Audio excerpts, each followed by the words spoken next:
Everybody, this is Dee Reinhardt with Illinois WorkNet. Today it's just me.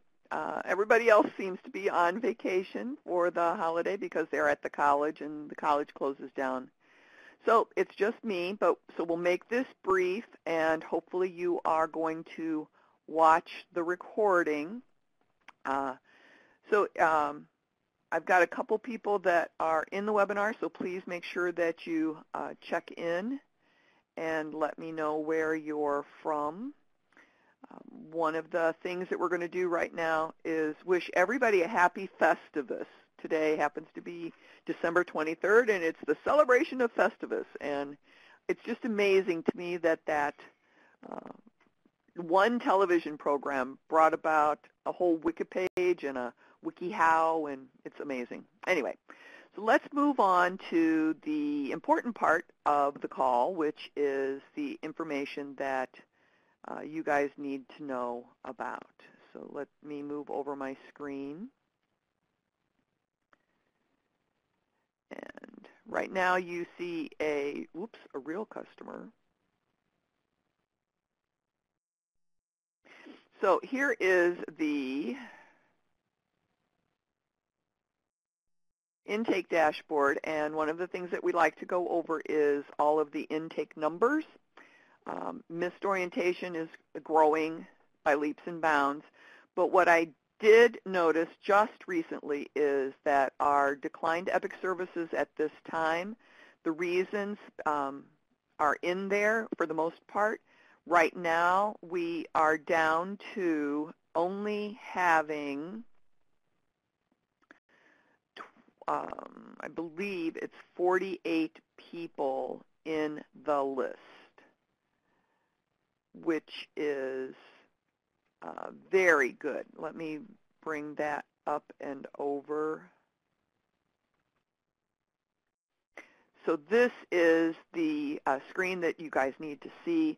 We've got some declines to participate, and attended orientation does not want to participate.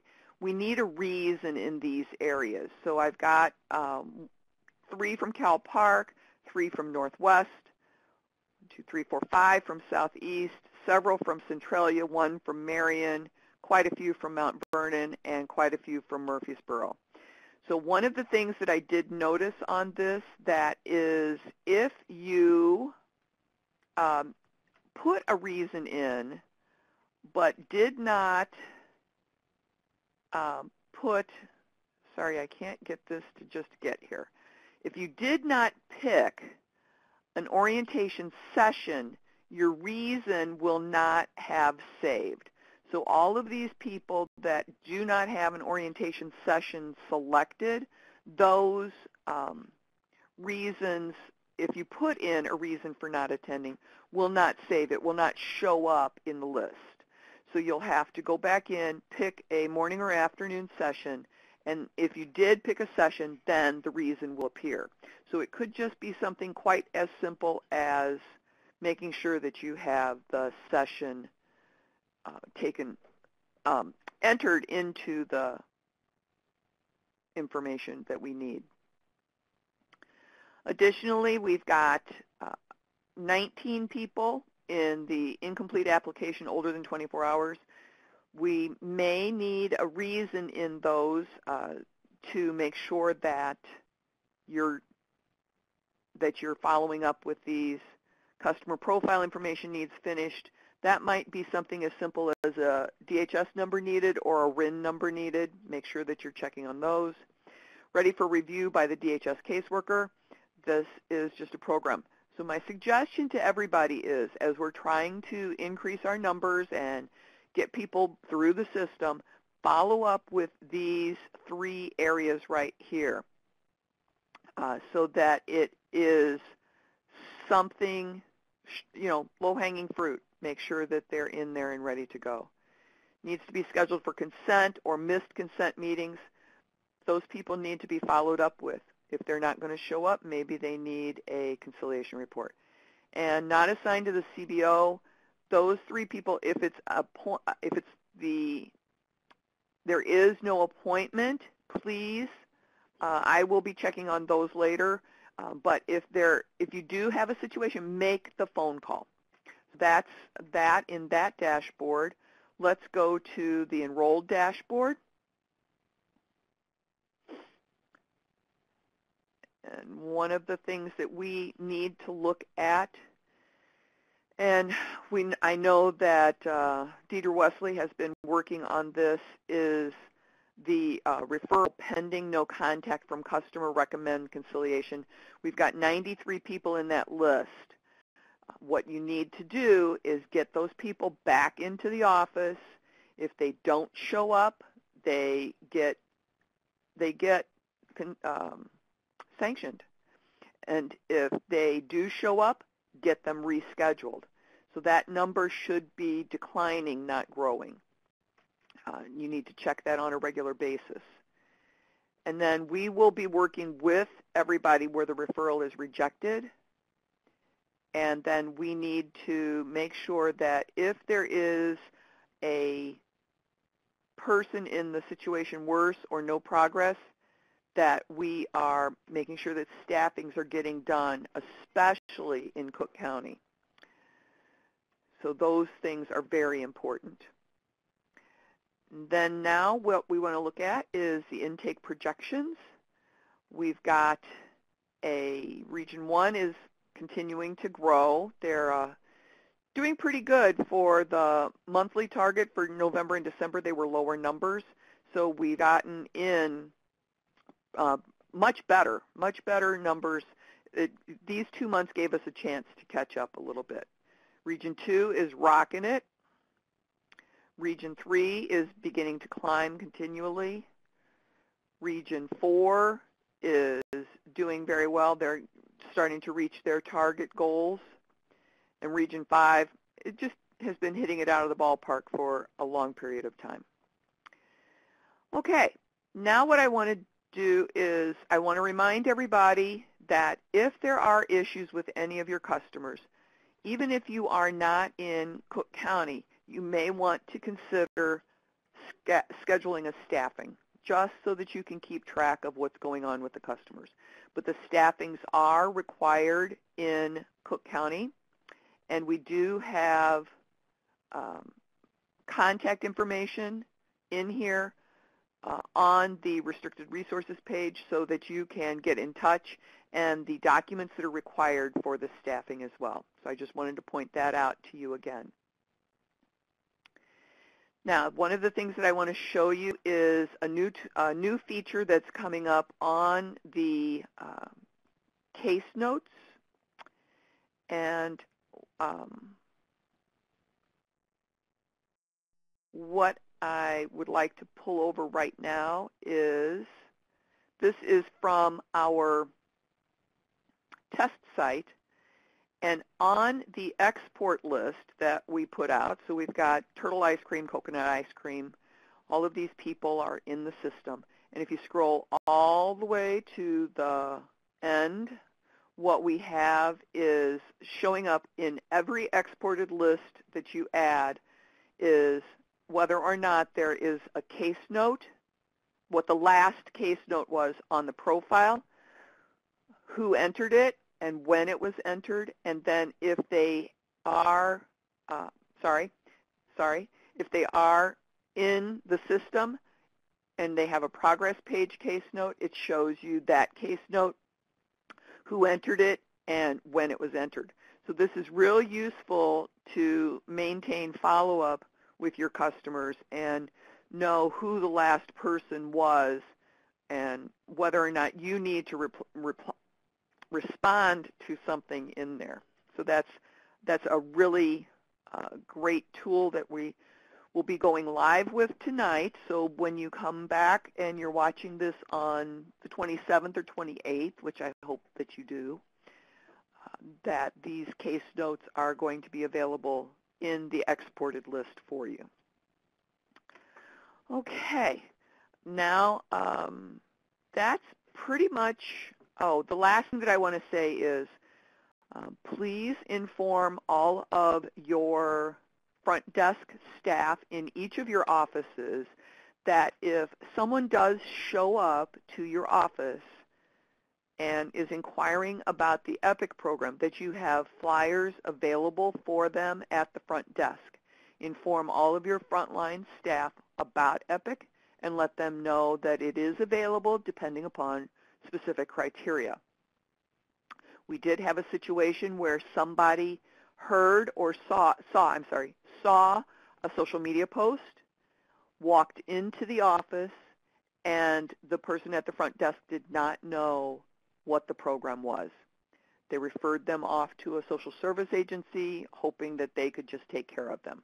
That's not the way we need to handle any EPIC customers that come in, because we do have social media posts out every single day, and we will be having press releases going out. We will be having some radio communication going.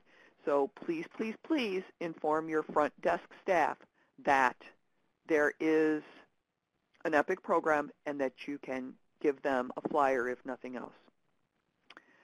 Okay, so what I would like to do now is turn the microphone over to Shirl Andhra.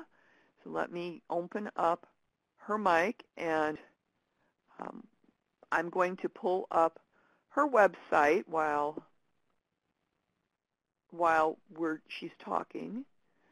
So welcome, Shirl Andhra. I'm sorry that we have a minus, almost a minus people crowd, but this is getting recorded, and so what we'll do is we'll just share this with everybody. So, Shirl Andhra, give us a clue about who you are and your programs and what you do. So I'm Shirl Andhra. I'm the program manager for EPIC, Department of Human Services and Healthcare Careers Program at Central State Care. And for the most part, we're a workforce development agency. We actually focus on employment and training. So the EPIC model with healthcare is something that we've been doing. Shirl Andhra, can you talk in a little bit better? People are having a hard time hearing. Oh, I'm so sorry. That's much better.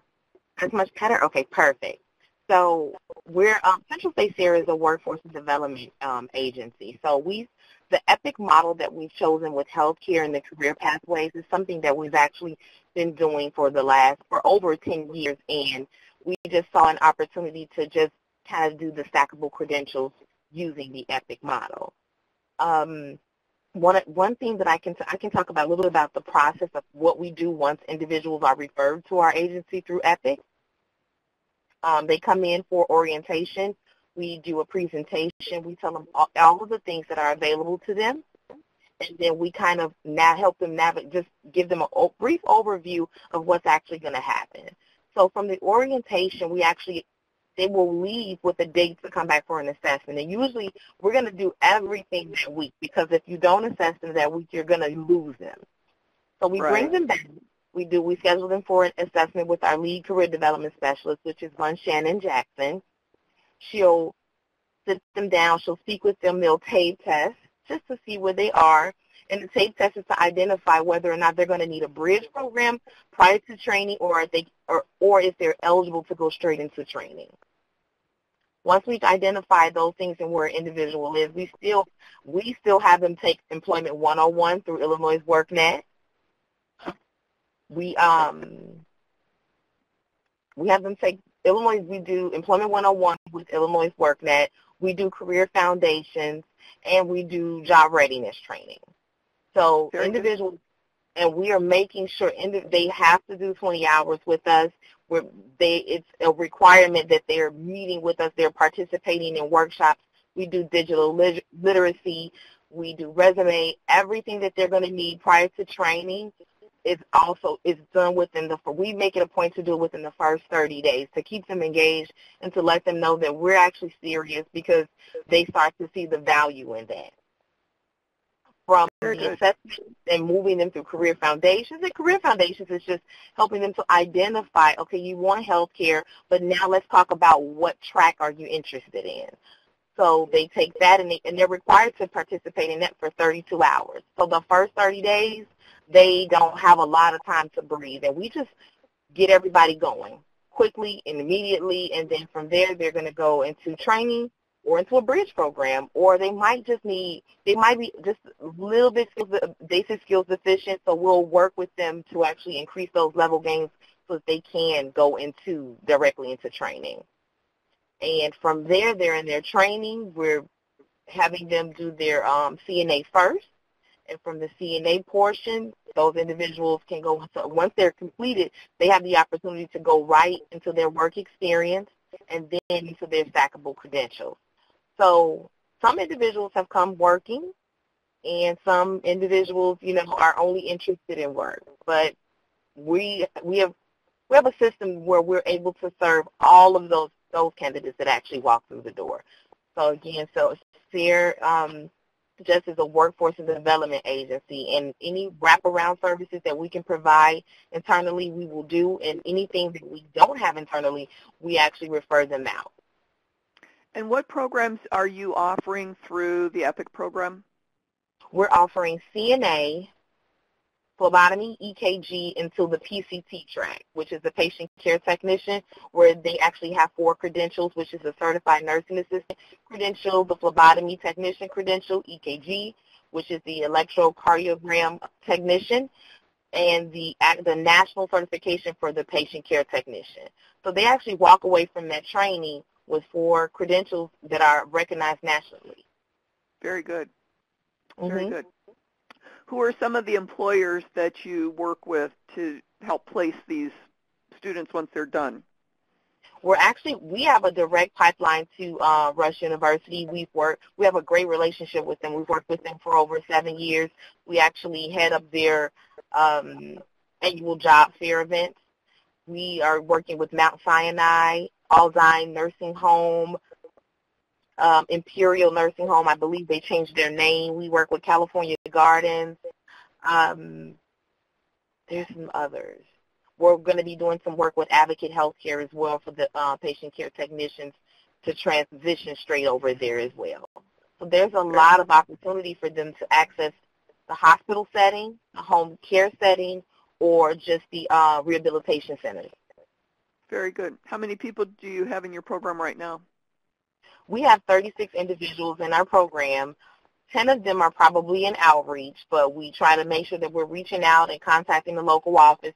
We do staff with the local office just so that they can kind of push them to make more movement on participants that are in outreach for over 30 days. Like, if they're not doing anything, let's kind of like move on past those individuals as opposed to, the continuing with the conciliation process after we've reached out several times. So we do keep it posted. But right now we do have 9 individuals, 1 individual who actually completed training, and we have 8 individuals who are actually about to finish up training in January. Very good. And so do you have a good EPIC success story that you can share? I actually have an individual who came to our program.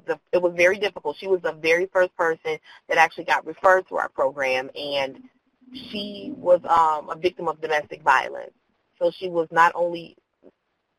displaced, no home. She was homeless, trying to get things. Her father had passed away, so when she first got to us, she was 2 weeks late coming to us. And then what she said was, I didn't hear from anyone, so I decided to come back, but we were reaching out, but they were just not, she was homeless. Those numbers were no longer any good. Oh, yeah. She expressed like she was ready to, she had done CNA, but maybe 15 years ago in New York. She was interested in just moving along in the process and just trying to better herself. It was just her that she had to worry about, no children. So she actually she was willing to do everything over. She finished the CNA program, and she finished number 1 in her class. Woohoo!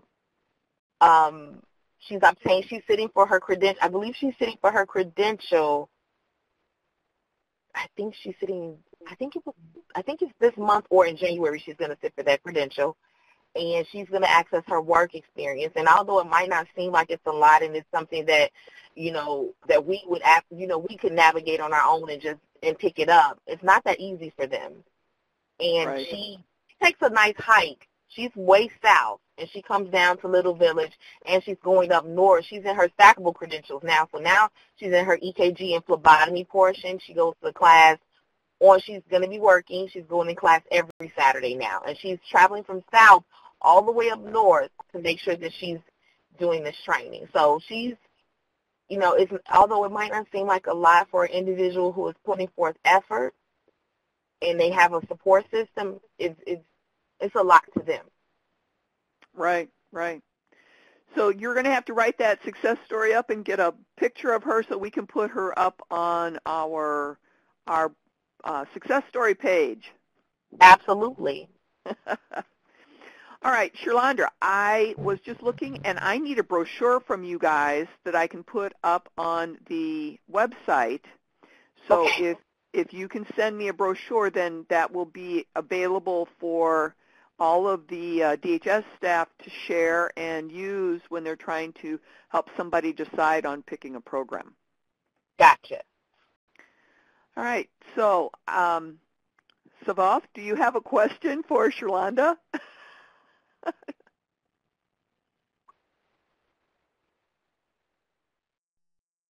All right. Well, thank you very much, Shirlandra, for sharing your time and energy with us today. I understand today is a vacation day for you, but I appreciate your time coming on to the webinar, and I'm sure that everybody who watches the recording will be very happy that they heard your great stories. So thank you. No problem. Happy holidays. Merry Christmas to you, too. All right. All right, everybody. That's it for today. We'll not have a webinar on the 30th, so we'll be back on January 6th. Have a great next 10 days or so, and be safe and enjoy time with your family, and happy Festivus. Bye. Bye-bye.